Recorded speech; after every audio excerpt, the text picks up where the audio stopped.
ina batun gaskiyar cewar za a fitar da wasu kuɗaɗe misali 2000 har 10,000 ma wasu suke ta yaɗawa a kafafen sada zumunta. Na ga bidiyo da yake yawo an ce wai akwai 2000, 5000, wasu ma sun ce da 10,000. Ya daɗe tun kan a ƙaddamar da wannan canjin ne mutane suka yi ta yawo da shi. Kamar na gama wata mata je kuma ta sa wani bidiyo ta ce wai mutane sun sa kuɗi a buhu har ya riɓe ba su ba mutane ba da sauransu. Gaskiya shine ba wani ƙarin sabon kuɗi da za a yi sama da 1,000. Saboda haka ba 2000, ba 5000 ko wani 10,000 da suke magana. Kuɗi wanda ya fi mafi daraja a ciki 1,000 ne. So ba wani dalili ba kuma niyan ƙarawa a yanzu. So jama'a kada su yi a hankali, kada wani ya zo ya ce masu akwai wani sabon 2000 ko 5000 ko 10,000 su je su ba su kaya su ba su takardun yayi. So ba wani kuɗi da ya wuce 1,000. Saboda haka jama'a in ma sun ga irin wannan mutanen mun ba su yara su gaya ma hukuma mafi kusa. Dan yan damfara dai kawai suke so su sa mutane su yi asara kawai. Waɗanne irin matakai za a ɗauka wajen kare sabon kuɗin da za a fito da shi don kada musamman mutanen da ke karkara su faɗa hannun 'yan zamba cikin aminci? Insha Allah daga lokacin da mai girma shugaban ƙasa ya ƙaddamar, kowa zai ga yanayin kuɗin ai za a nuna wa mutane hotunan su da kalansu da yanda abubuwa da za su lura da su. Su duk wani zare wani tawada da aka yi amfani da shi da wani maki da za su lura da shi duk za mu yi masu bayani. Har ma waɗanda ba sa gani za su iya taɓawa su gane wasu abu da za su gane wannan kuɗin 200 ne ko 500 ne ko 1000 ne. Duk akwai waɗannan shirye-shirye. Akwai wannan batu na ajami amma yana kotu wanda watakila ku ba za ku so ku yi magana ba. Akwai wasu sun kai ƙara sun ce a cire, wasu kuma sun ce kada a cire. To ka gani har yanzu ba wani abu ne, amma dai ina so in gaya ma mutane kowa ya kwantar da hankalinsa.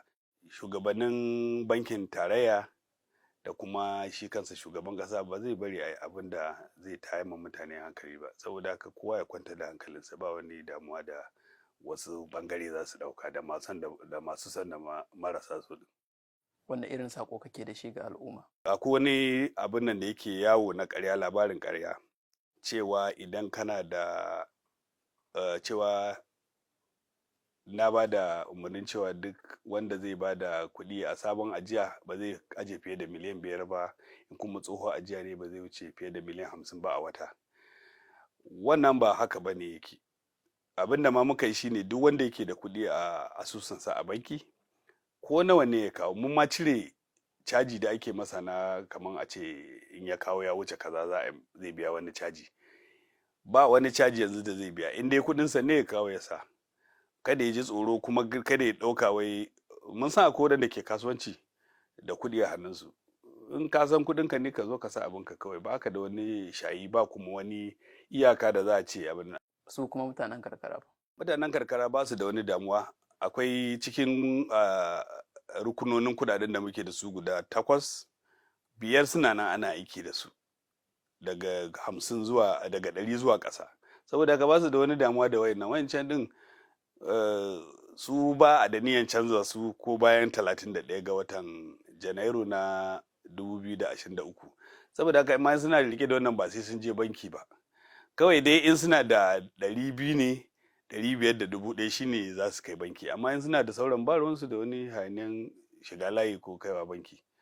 Kuma mutane su sani wannan abun ba wai canji ba ne ka kawo 1000 a baka 1000. A'a, in ka kawo za mu sa maka kai ta kashe kuɗinka kai ta hidimanka, saboda muna son insha Allah za a zo a haɗa wannan tsari na cashless yanda za a janye yawan kuɗi da yake. Dan kuɗin da za a buga ba zai wuce 1/3 abin da yake waje ba.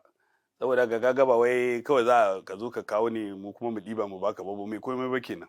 So ana so ne a ɗan yi amfani da hanyoyin mu'amala waɗanda ba sai ka ɗauki kuɗin ba za ka yi. Ga naira nan, ga wannan kaga ai har masu keke napep yanzu suna amfani da naira. Akwai gidajen mai da suke karba, akwai shaguna 3,000 da fiye da 300 da suke karban naira. Akwai wuraren cin abinci ko a nan cikin ginin zaka ga da naira suke biya. so ba sai ka ɗauki kuɗi ba. Shi kuɗi amfanin sa kawai kana son abu ko kana son a yi maka wani abu kawai ka ba da shi a baka, ba sai ka taɓa shi ba. Ko za ka iya magana kan rahoton da yake yaɗuwa cewa za a daina amfani da ATM na za a fara amfani da ATM na gama gari wanda yake guda ɗaya. Abin da ake nihi shine ita babban bankin Najeriya tare da NIPS, waɗanda su ne suke kamar su ne cibiyar da ake canji, ko in ka tura kuɗi a wani banki ko wani banki, su ne za su zauna su yi kamar reconciliation, su haɗa su. Yawa, domin in kana so a tura ma wani a wani banki, su kuma suna son za su karɓa daga nan su tura ma wannan, su karɓo hannun wannan su ba wannan, su suke sulhunta a tsakanin jama'a.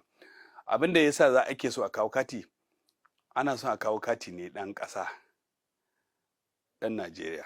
Yanzu kaga katin da muke da su na waje, duk na waje ne guda biyu. Akwai ɗaya waɗanda na ukun su a nan yake, ɗan na Najeriya ne shi ma. Abin da yake faruwa shine in kai amfani da shi a naira, kamashin da za a caje ka a naira ne.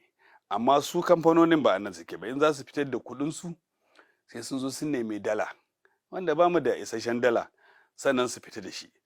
To amma sai aka ce a'a, in za ka yi amfani da kuɗaɗen waje ne, ko dala ko euro ko pound sterling, in kana sai ka sami wannan katukan, sai in ka fita waje sai ka yi amfani da shi.